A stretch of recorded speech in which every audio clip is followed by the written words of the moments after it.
Le chapitre bête, Parashat Breshit. L'homme passe les animaux en revue et trouve que chacun a une femelle assortie et Oula Adam, l'Omatsa Ezer Kenegdo.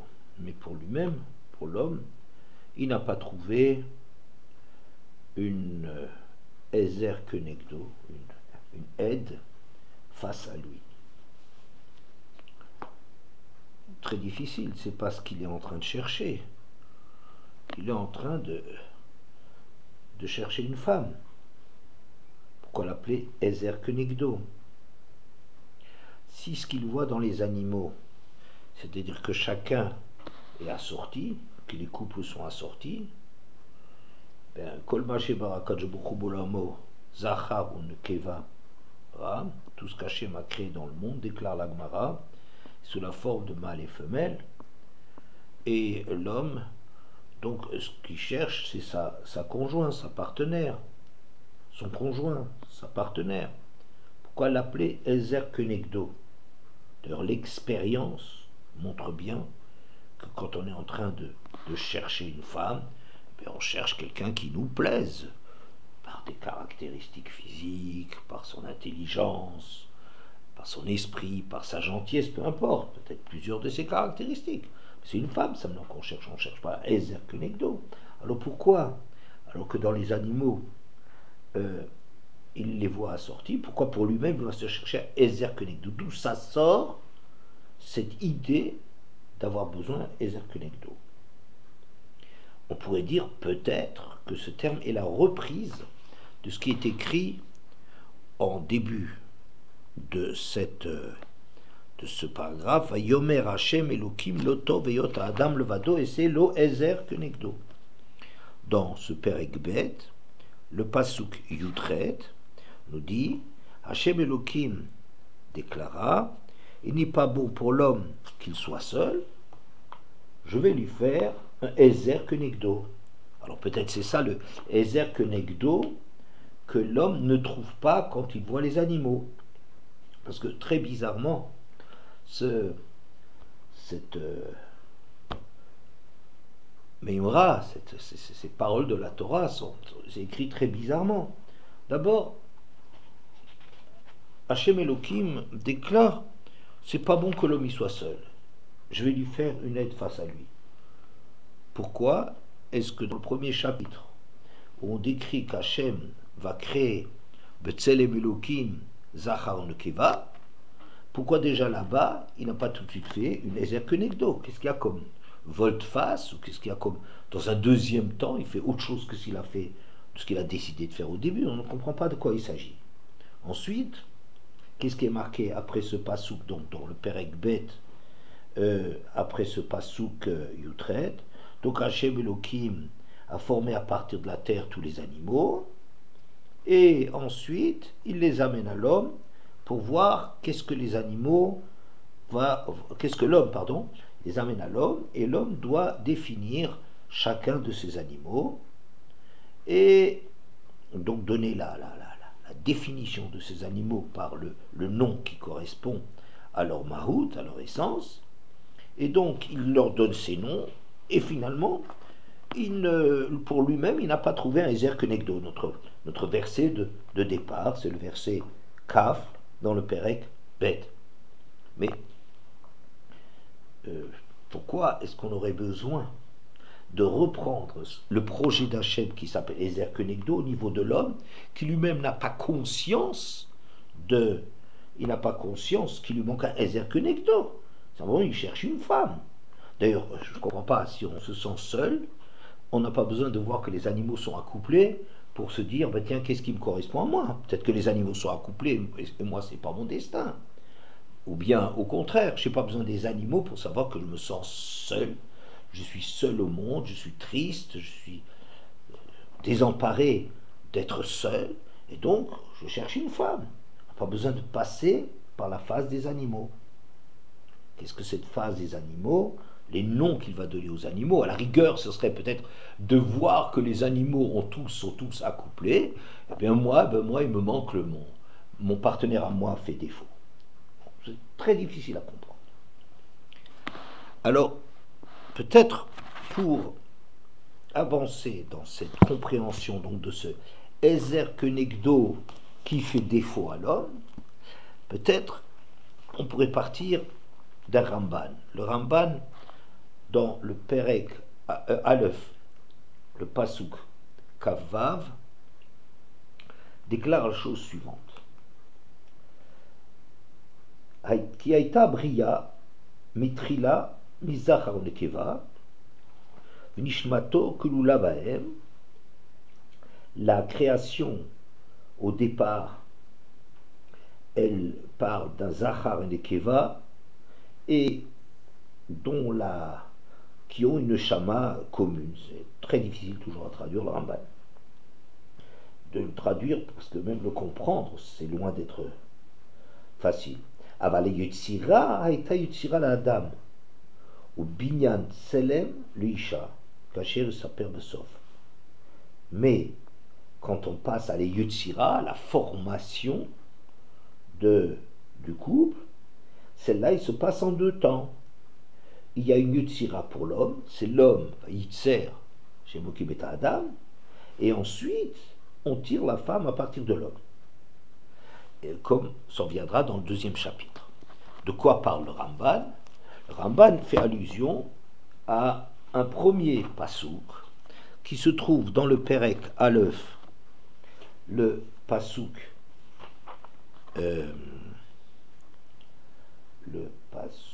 Yutret, une seconde,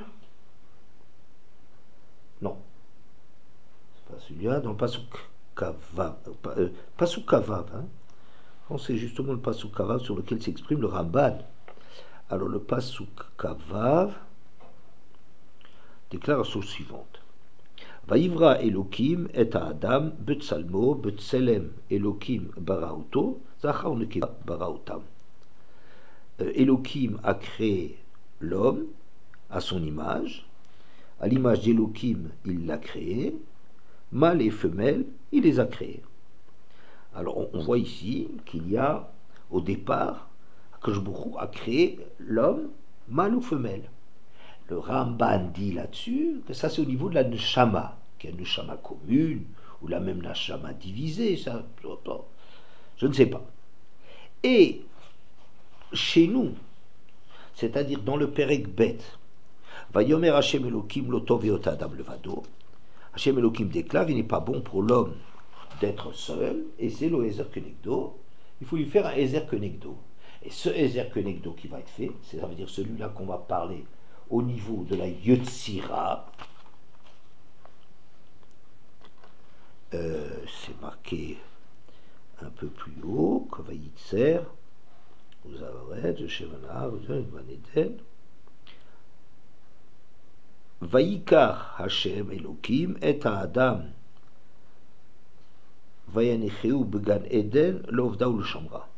Et ça c'est au niveau de la Yetzira, comme on voit dans le verset Zayin, Vayitzer Hashem Elokim et Ha'adam Afar Mina Adama, etc. Vayipar Bapav. D'accord? C'est le verset Zayin du Perek Bet. Donc, on voit ici qu'il y a, dans un premier temps, on décrit, d'après le Ramban, une création de Zachar Nekeva, mais qui serait l'idéal ou de l'homme créé au niveau de la Neshama.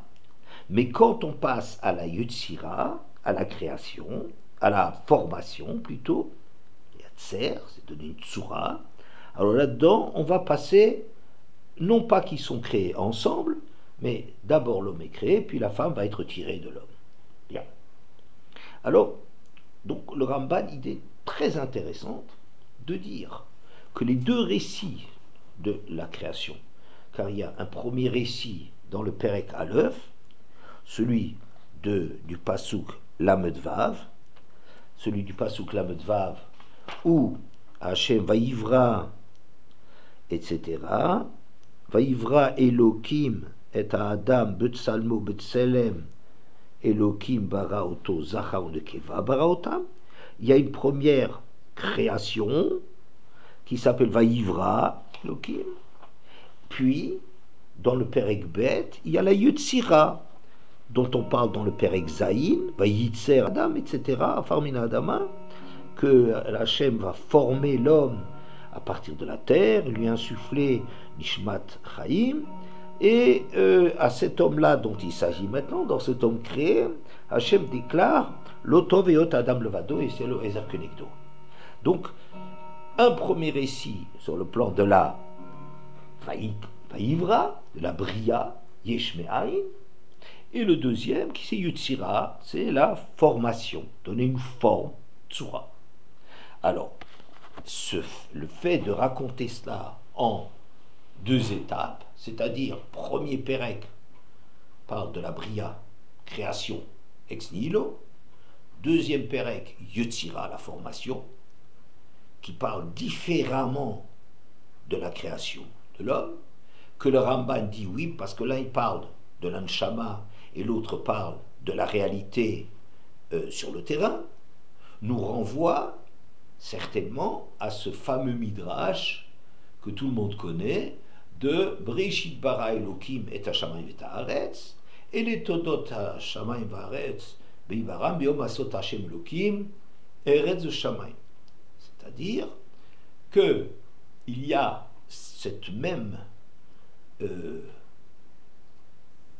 dichotomie, cette même bipolarité dans la création, un verset déclarant au départ Elohim a créé le ciel et la terre, Ivra, et ensuite c'est marqué au début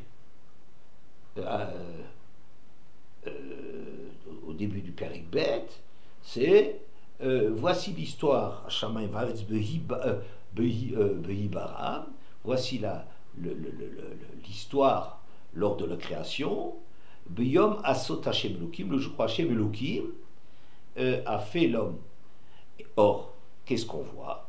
On voit que où il a fait le ciel et la terre et le ciel, qu'il y a aussi qu'on distingue le niveau de la Bria, Breshit bara Elokim, comme chez nous, Vaivra Elokim et Adam, et ensuite on parle de la formation dans le terrain, sur le terrain. Là-bas ça s'appelle Asiya, chez nous ça s'appelle Yutsira, mais enfin on voit que dans les deux cas on est en train de parler de quelque chose de la pratique, de comment ça s'est passé.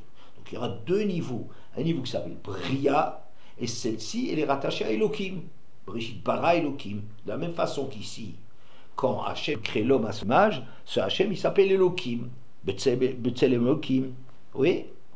Alors que là-bas, la Asiya, la fabrication, l'accomplissement du monde, c'est Hachem Elokim. Et bien chez nous aussi, Vayomer Hachem Elokim, l'Otov et Ot Adam Levado.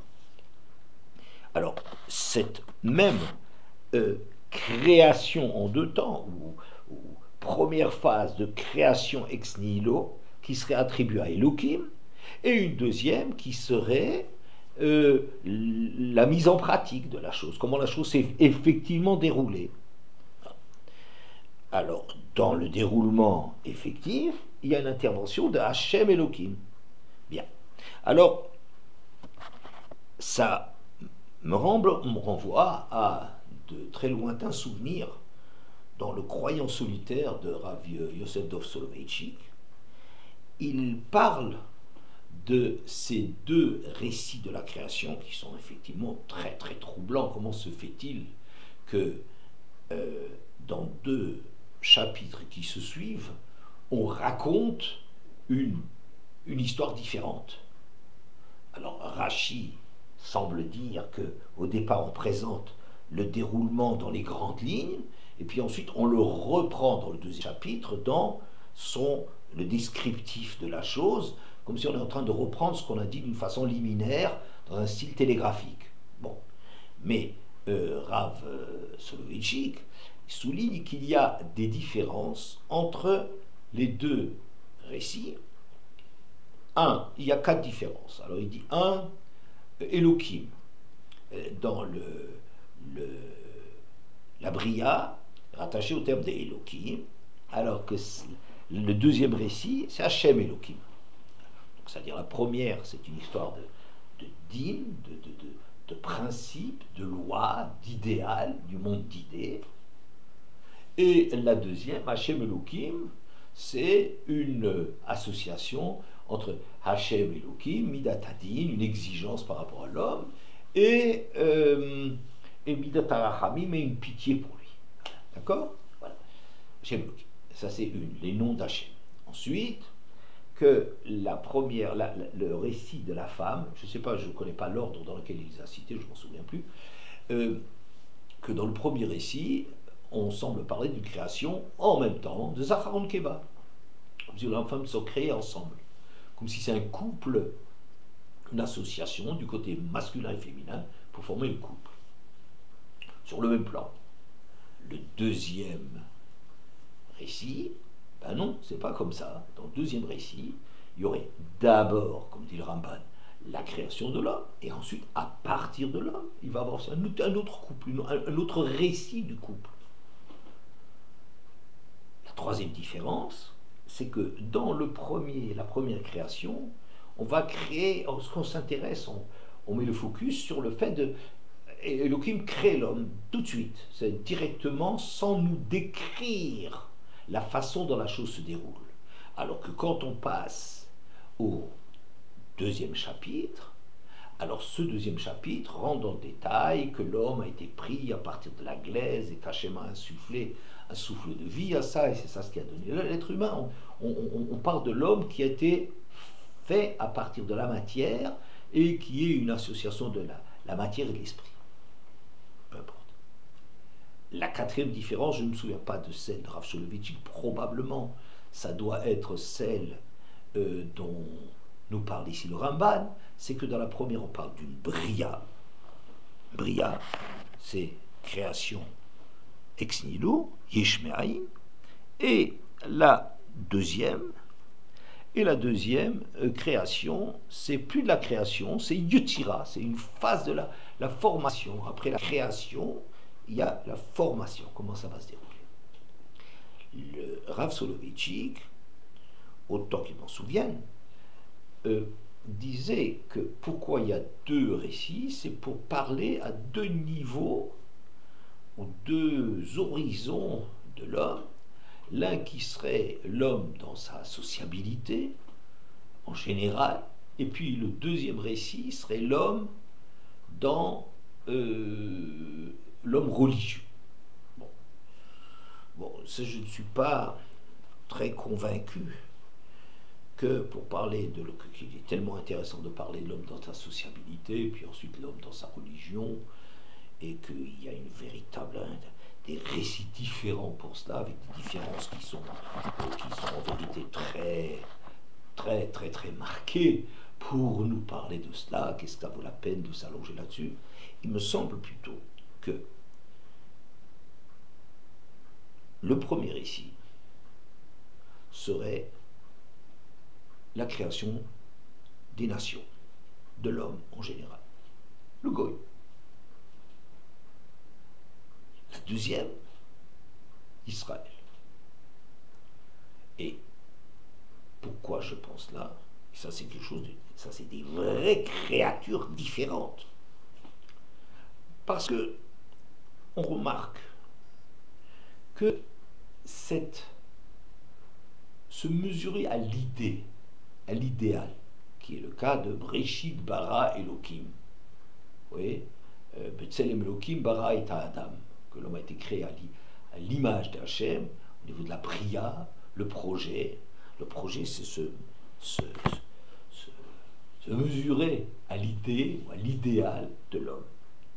Et on comprend bien que, d'après cela, ce récit qui parlerait de la création du niveau goy de l'homme, eh bien, c'est quelque chose qu'on rencontre au niveau des nations, de dire par exemple Ovdei Kochavim Krovet Shuvahem. Texte qui a priori très étonnant. Les goïms font facilement de Shuva. Pourquoi est-ce que Yona, demande le Midrash, ne veut pas aller parler aux nations, parce qu'il sait très bien que le jour où il va leur parler, il va y avoir une ma'apecha, il va y avoir un retournement complet, ils vont tourner leur veste, parce que si on leur fait un beau discours, sur la base d'un beau discours, ils entendent l'idée de la tchouva, ça trouvera grâce à leurs yeux, et alors que les juifs, ils sont tellement difficiles à bouger. Hein, c'est l'idée de la tchouva, ils sont plus facilement en train de faire tchouva que les juifs, ce qui est quelque chose d'incroyable, mais que si on est en train de dire qu'on est séduit par l'idée, et on veut s'identifier, réaliser l'idée, eh bien, c'est krové tchouva. Les Bnei Israël ne sont pas krové tchouva. Ou bien, un korban, les korbanotes, des sacrifices, des goïm, c'est des holot, c'est un sacrifice kulo l'Hachem, complètement pour Hachem. Les Bnei Israël ont, dans la panoplie des sacrifices, un sacrifice qui est typiquement juif, qui s'appelle shlamim. Shlamim, c'est quoi? C'est un sacrifice dans lequel chacun a sa part. Hachem, il a sa part, c'est vrai. Le Kohen qui officie, il a sa part. Et celui qui apporte le Korban, il a aussi sa part. Ce qui est une idée absolument révolutionnaire d'avoir un partenariat avec Hachem. On partage avec Hachem. Ce qui est complètement délirant du point de vue des nations. Tu n'es rien par rapport à l'infini. Donc tu ne peux apporter comme sacrifice qu'une ola. Ou bien, Oved Kochavim, pour annuler une idolâtrie, il aurait une idolâtrie. Donc, quelque chose, un objet. Quand est-ce qu'il devient permis? Il suffirait qu'il change, que en période de paix, il abandonne, il déménage et ne ramène pas ses crucifix et autres objets sacrés, pour que ceux-ci soient dédéifiés. Mais ils n'ont plus aucune valeur religieuse et tu as le droit d'en profiter. Par contre, si un Israël possédait un objet d'idolâtrie, eh bien pour l'annuler, pour le rendre permis, il faudrait qu'il le défigure, il faudrait qu'il agisse sur la matière même de l'objet, en plus de l'abandonner. Il ne suffit pas simplement de dire bon, je le laisse. Il faut détruire, il faut agir comme si on est autrement attaché à Avodazara que la façon dont un goy est attaché à Avodazara. Ou bien, Oved Kochavim, il est chayav sur le vol, quelle que soit la valeur du vol. Ça veut dire le principe, il transgresse, c'est le principe du vol.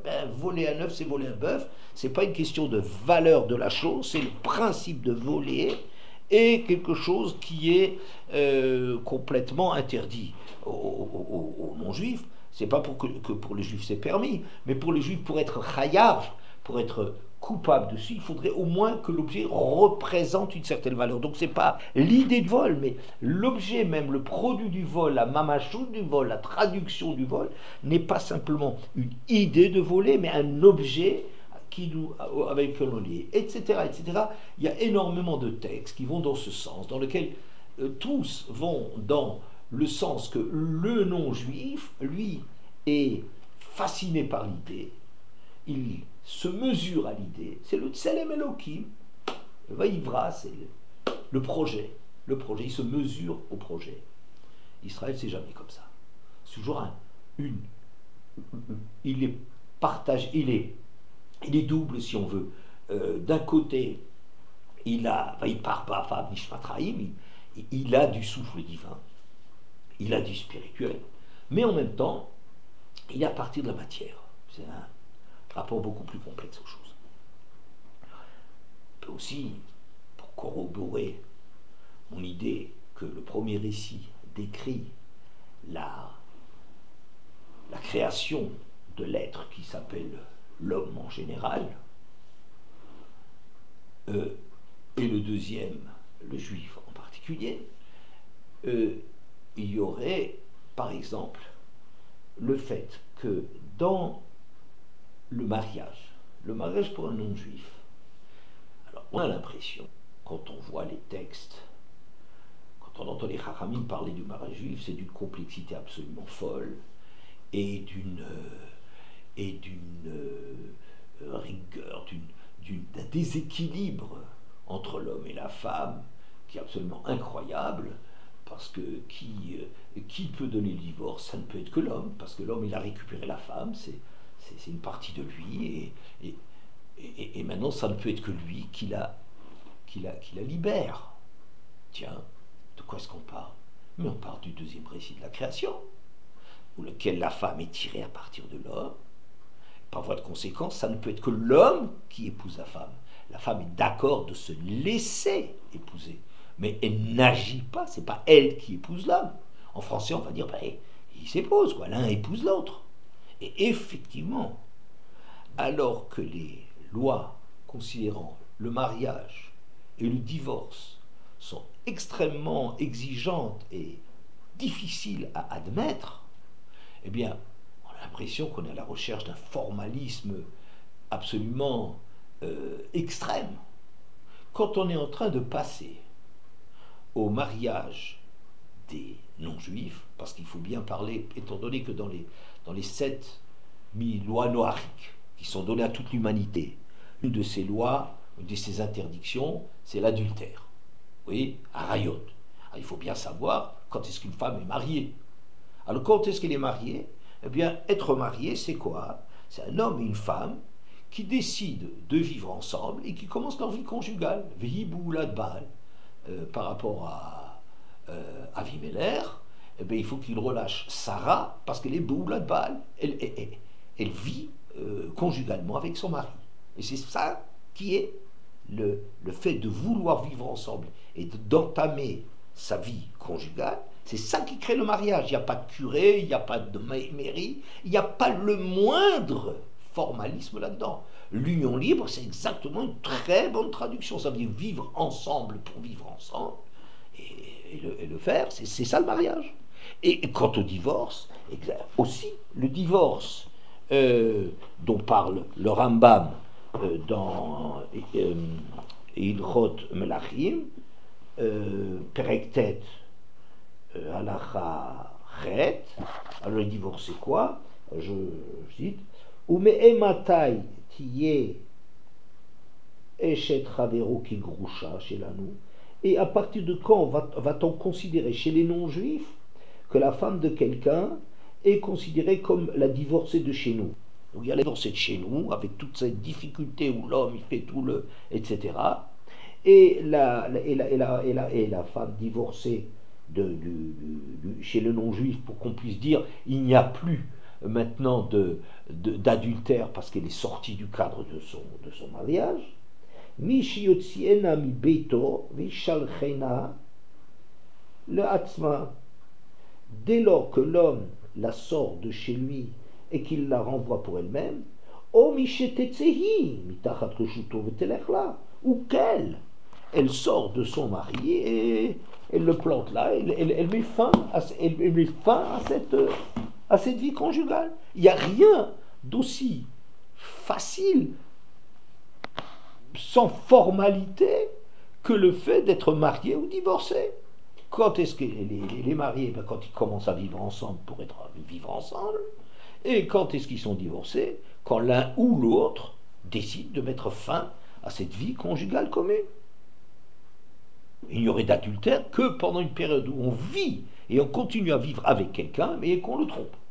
Qu'elle le trompe. Ok? Voilà. Donc, on voit ici, c'est très clair, que le couple dont on parle chez les nations fonctionne suivant des critères absolument différents de la logique du mariage chez les juifs, dans lequel ça ne peut être que l'homme qui épouse la femme. Pourquoi? Parce que c'est lui dont elle a été enlevée, c'est une partie de lui qui est enlevée et qu'il est en train de récupérer. Mi choser almi, bala aveda ala vidato. Qui est-ce qui va chercher l'autre? C'est celui qui a perdu quelque chose qui va le chercher. C'est pas le portefeuille qui cherche son maître. C'est pas la femme qui cherche son mari, qui épouse son mari. Elle est consentante, elle doit donner son accord, sous peine d'invalidité. Elle est obligée de donner son accord, mais C'est elle qui, mais c'est lui qui fait tout le mariage. Et maintenant le divorce, mais le divorce ne peut pas provenir de la femme. Tu veux pas que la femme, elle claque la porte et qu'elle décide de... Non, elle est encore mariée. Pourquoi? Parce qu'étant donné qu'elle est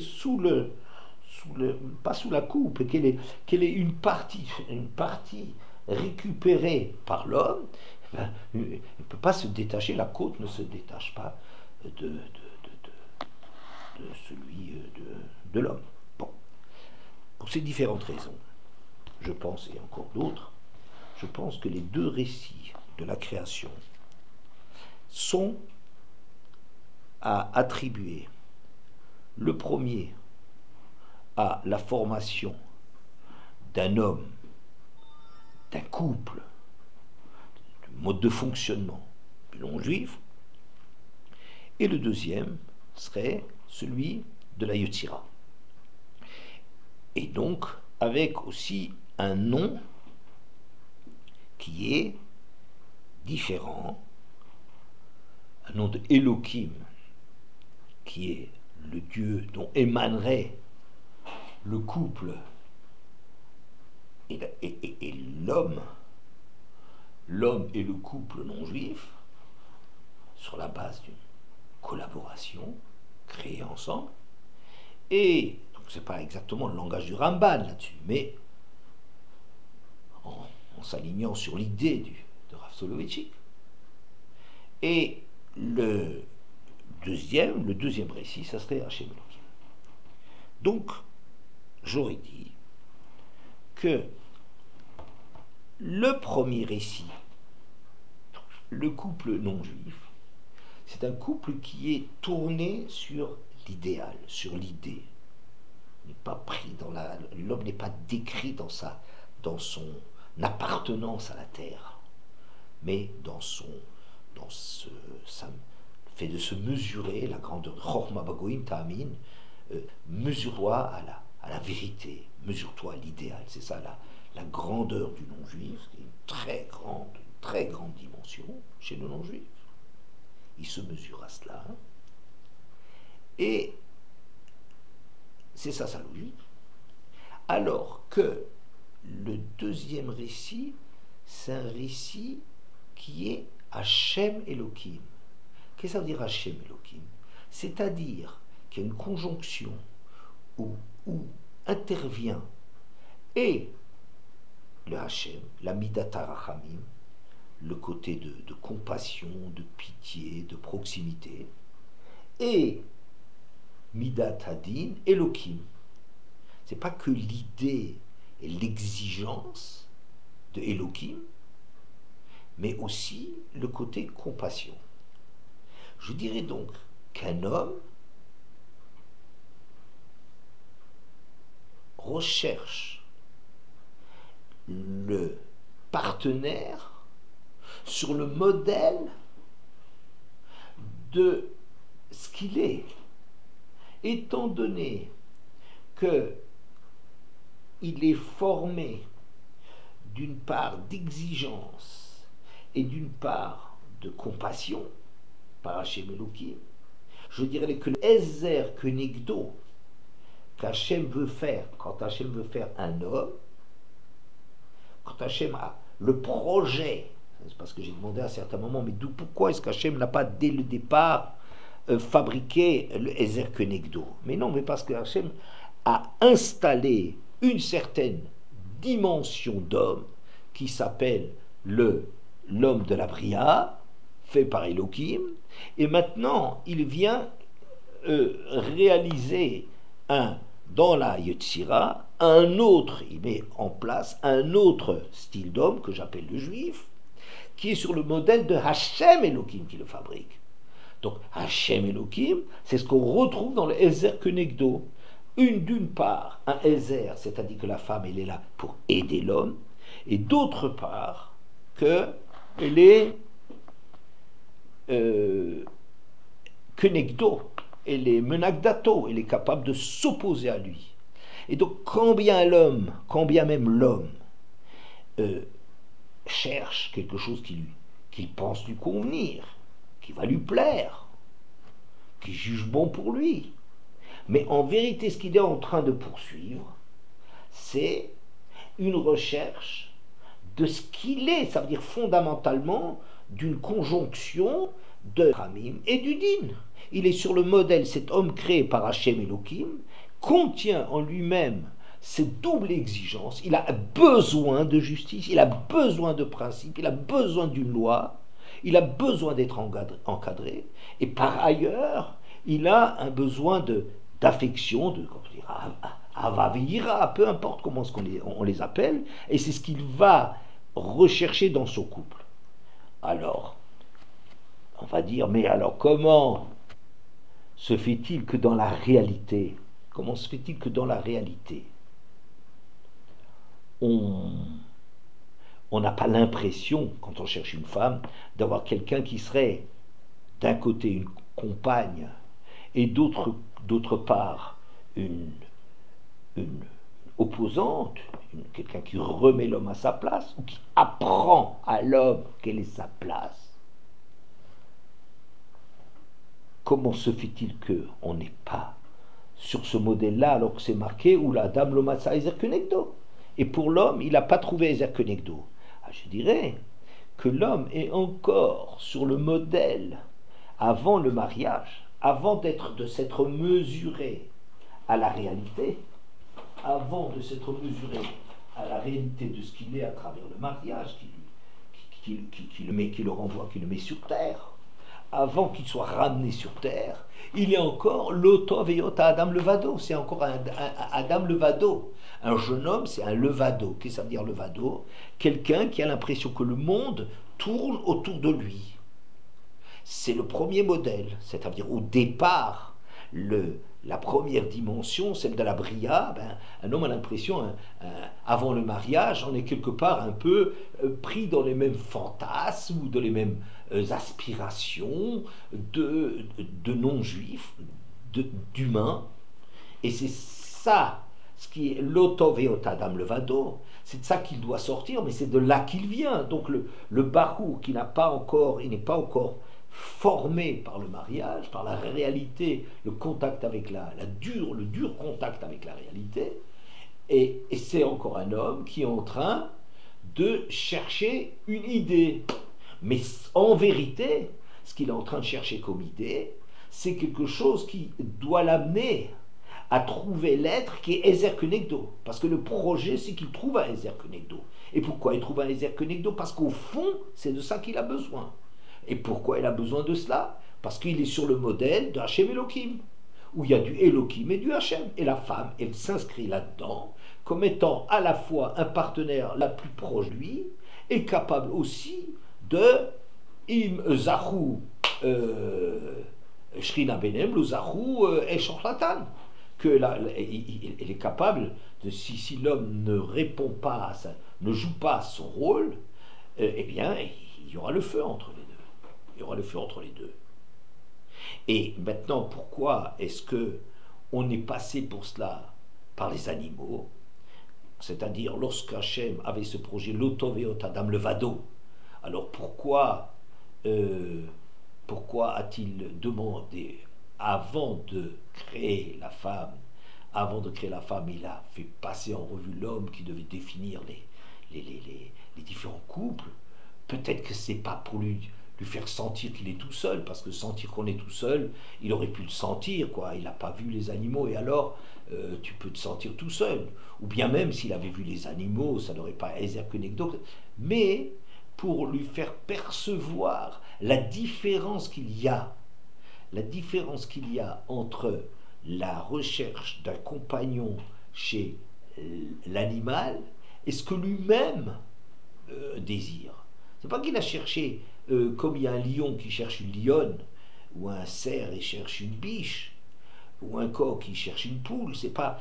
Il voit bien qu'en définissant la relation qui lie le couple, le Ezer, par quoi est-ce que le conjoint vient le compléter, vient lui permettre à ce qu'à eux deux, ils sont dans Piria Verivia, comme dirait le Ramban, et quand ils voient à quoi correspond ce genre de relation qui existe entre tous les couples d'animaux, l'homme se rend compte qu'en vérité, c'est autre chose qu'il a et qu'il cherche, que c'est pas de cet ordre-là. Il cherche pas simplement qu'au lieu que ça soit une lionne, ça soit une homasse quelconque, plaisante peut-être, mais il ne cherche pas, il se rend compte, il ne cherche pas quelqu'un qui va le compléter sur le modèle qu'il a vu chez les animaux.